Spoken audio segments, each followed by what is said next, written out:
In mathematics, groups and coding theory is a very important topic. So today we start with the some topics from groups and coding theory. Now the first unit is integers. In last video we have seen the basic definitions. Now see what is the definition of prime integer.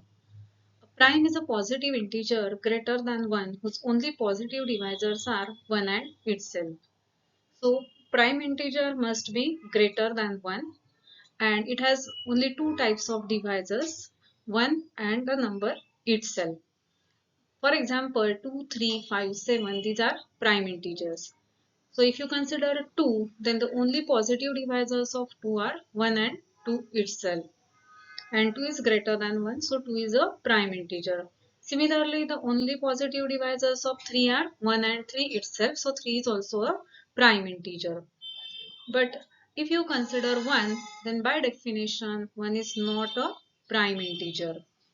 Now the next definition is when we say that some integer is multiple of another integer. We say an integer s is a multiple of an integer t if there is an integer u such that s equal to t into u. So whenever we can write some integer as some integral multiple of another integer, then we can say that that integer is multiple of another integer. For example, 18 is a multiple of 6 because there is an integer 3 such that 18 is equal to 3 multiplied by 6. Similarly, you can say that 30 is a multiple of 10 because we can write 30 is equal to 10 multiplied by 3. Now, the next important is division algorithm. See what is the statement of division algorithm. Let a and b be two integers with b greater than 0. Then there exist unique integers q and r with the property that a is equal to bq plus r, where 0 less than or equal to r less than b. Now here the integer q in the division algorithm is called as the quotient upon dividing a by b, and the integer r is called as the remainder upon dividing a by b. In school also we study this theorem, but in school that name is not given. So whenever we are given two integers, then we divide the bigger integer by smaller integer, then you get some quotient as well as some remainder, and in that case we write that relation as dividend is equal to divisor into quotient plus remainder. So that is nothing but division algorithm. So whenever there are two integers a and b, a greater than b, then after dividing a by b we get some quotient say q and remainder r. Then we can write a equal to bq plus r, where r is greater than or equal to 0 and less than b. For example, consider a equal to 64 and b equal to 5. Now as 64 is greater than 5, we divide 64 by 5. Then we get 12 as the quotient and 4 as the remainder. So we can write 64 is equal to 5 multiplied by 12 plus 4, where the remainder r is greater than 0 and it is less than b, which is equal to 5. Similarly, consider a equal to 28 and b equal to 7. So if you divide 28 by 7, then we get 4 as the quotient and 0 as the remainder. So we can write 28 is equal to 7 into 4 plus 0. That means we can express a equal to bq plus r, where a is 28, b is 7, q is 4 and r is equal to 0. So this is the division algorithm. Now we see how to find GCD by using division algorithm and how to express it as a linear combination. Now in school we study how to find a GCD of two numbers, but that method is nothing but factorization method. Now here also we find a GCD, but the method we are using is different, that is division algorithm. Now first see what is the definition of greatest common divisor, that is highest common factor of two integers. Now, if a and b are arbitrary integers, then an integer d is said to be a common divisor of a and b if by d divides a and d divides b. Now, as 1 is a divisor of every integer, we can say that 1 is a common divisor of a and b. Similarly, see what are the common divisors of 6 and 8. Now, as 2 divides 6 and 2 divides 8, we can say that 2 is a common divisor of 6 and 8. Similarly, for 20 and 30, 5 divides 20, 5 divides 30. So 5 is a common divisor of 20 and 30. Now not only 5, 10 is also common divisor of 20 and 30 because 10 divides 20 as well as 30. 2 is also common divisor of 20 and 30. It means the common divisor of two integers is not unique, but it should divide both the numbers. Now we can define what is greatest common divisor.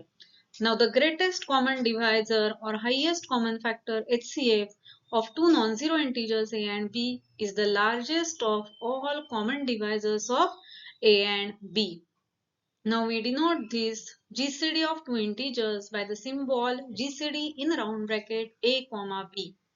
Now what is the alternate definition? An integer d is said to be a greatest common divisor of two non-zero integers a and b if d divides a and d divides b. It means that integer d must be common divisor of a and b. Secondly, if C divides A and C divides B, then C divides D, where C is an integer. What it means? If C is any integer which divides A as well as B, means C is a common divisor of A and B, then every common divisor of A and B must divide D. In this sense, D is nothing but the greatest common divisor of A and B. For example, let us find GCD of 10 and 15. Now first see what are the separate divisors of 10 and 15. Now divisors of 10 are 1, 2, 5 and 10. Similarly, divisors of 15 are 1, 3, 5 and 15. Now what are common divisors? See, 1 is common divisor, 5 is a common divisor. So the common divisors are 1 and 5 only. Now out of these common divisors,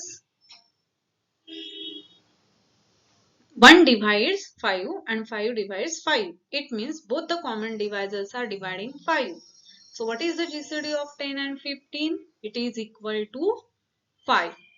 So in this way we can find a GCD of two integers. But this is not actually a method. This is just to understand what is the meaning of the definition. Because if the numbers are very big, then practically it is quite difficult to find divisors of each numbers. We are not using this method. This is just for understanding what is the actual meaning of greatest common divisor. Now see, the next definition is relatively prime or co-prime integers. Two integers a and b are said to be relatively prime or co-prime if GCD of a and b is equal to 1. So if you consider any two integers a and b and their GCD is equal to 1, then we say that they are relatively prime or co-prime integers. For example, the two integers 3 and 7 are co-prime or relatively prime integers because GCD of 3 and 7 is 1. See, if you consider the divisors of 3, then they are 1 and 3. And what are the divisors of 7? 1 and 7. So only common divisor is 1. So GCD of 3 and 7 is 1. It means they are relatively prime or co-prime integers. Now see, what is the important thing. If you consider any two consecutive natural numbers, then their GCD is always 1. For example, if I consider 1, 2, 2, 3 or 9, 10, 99, 100. So in this way, for any two consecutive natural numbers, their GCD is always 1. It means any two consecutive natural numbers are relatively prime or co-prime integers. Similarly, GCD of 1920 is 1. So 19 and 20 are relatively prime or co-prime integers. Now, this is one important theorem. For any non-zero integers a and b, there exist integers s and t such that GCD of ab is equal to as plus bt. So whatever is the GCD of given integers a and b, for that GCD we get some integers s and t such that as plus bt. It means we can write the GCD as a linear combination of given integers a and b. Moreover, GCD of AB is the smallest positive integer of the form as plus bt. Now, just now we have seen that the GCD can be expressed as a linear combination of given integers. At that time, we get some integers s and t, but these integers s and t are not unique. Means we may get more than one pair also. See here, now the first linear combination is suppose D is equal to AS plus BT. Then how to find that another combination? For that we can write D equal to AS plus BT plus AB minus AB. So we are adding AB and again we are subtracting AB so that the expression remains equal. Now this is equal to AS plus AB plus BT minus AB. So we are considering AS plus AB in one bracket and remaining two terms in another bracket. Now from first bracket we can take A common and from second we can take B common. So here we have expressed D equal to A into S plus B into T minus A. Initially we have written it as AS plus BT. Now the integers we are getting are different from S and T, which are S plus B and T minus A. So in this way we can find another expression also. Now see the second remark. If A and B are relatively prime, then there exist integers s and t such that s plus bt is 1. So again if they are relatively prime, then their GCD is 1. So 1 is equal to s plus bt. Such integers s and t exist. Now this is the algorithm that we have to study to find GCD of two positive integers, which is known as Euclidean algorithm. Now see, for any pair of positive integers a and b with a greater than b, we may find GCD of ab by repeated use of division to produce a decreasing sequence of integers r1 greater than r2 and so on as follows. So what is the actual process? Now for the given two integers, first see whatever is the number bigger, consider it as a and smaller number as b. Now we divide A by B, then after division we get some quotient say Q1 and remainder R1. So A equal to BQ1 plus R1 by division algorithm, where 0 less than R1 less than B. Again, B is greater than R1, so we apply division algorithm once again. So B will be R1Q2 plus R2. Now here as R2 is a remainder, it is less than R1. So condition is 0 less than R2 less than R1. Again we divide R1 by R2. So R1 will be R2Q3 plus R3. So the remainder R3 is greater than 0 and less than R2. So continuously we are getting remainder which are less than previous remainder. But as remainder cannot be negative, finally it should be 0 somewhere. So when we get the remainder 0, then the last non-zero remainder is nothing but GCD of A and B. So this is the Euclidean algorithm. Now see, here we have considered that A is greater than B. So sometimes A may be equal to B also. But if A and B are two numbers which are equal, then in that case, obviously, the number itself is the GCD. And if we are getting R1 equal to 0 in the first step only, then in that case, smaller number is the GCD. For example, if I consider A is 10 and B is 5, then here in the first step itself, I will get 10 equal to 5 into 2 plus 0. So I am getting R1 equal to 0 itself. So no necessary to do it further. Directly as 5 divides 10, we can say that 5 is the GCD of that two numbers. Now see how to write 10. Now from equation 2 we can write 10 is equal to 100 minus 15 into 6 by shifting 15 into 6 on the left hand side. So here we have substituted the value of 10 from equation number 2. Now the whole bracket we have to multiply by 1. Now 100 into 1 is 100, 15 into 6 into 1 is 15 into 6. But outside bracket there is negative sign. So changing the sign, it is 15 minus 100, minus minus it becomes plus 15 into 6. Now here by taking 15 common, we get 15 multiplied by 1 plus 6 plus 100 into minus 1. So it is 100 into minus 1 plus 15 into 7 by rearranging the terms. So we have written 100 initially and 15 after that because we have to express GCD in the form of 100s plus 15t. So comparing it with 100s plus 15t, we get s is equal to minus 1 and t is equal to 7. So this is the linear combination as required. So we have finally expressed 5 as a linear combination of 100 and 15, which are the given integers. Now similar way, this is the second example. Here we have to find GCD of 2329 and 3151 and we have to express it in two different ways. Now similar to previous example, here also we have to use Euclidean algorithm. That means we are applying division algorithm repeatedly. Now out of the given two integers, 3151 is bigger than 2329. So we consider A as 3151 and B as 2329. So divide A by B, then we get some quotient and remainder. So after dividing 3151 by 2329, we get 1 as quotient and 822 as the remainder. Continuing in this way, finally we got remainder as 0. Now the last non-zero remainder is 137.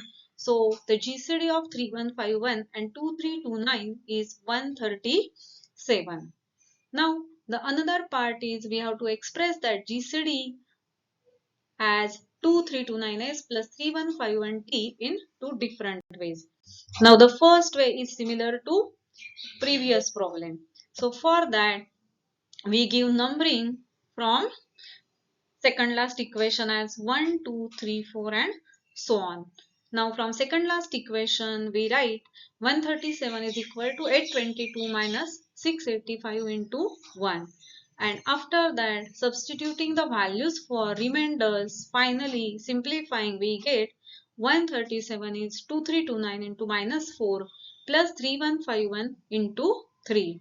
So comparing it with 3151t plus 2329s, we get s is minus 4 and t equal to 3. Now this is one way of expressing GCD as a linear combination.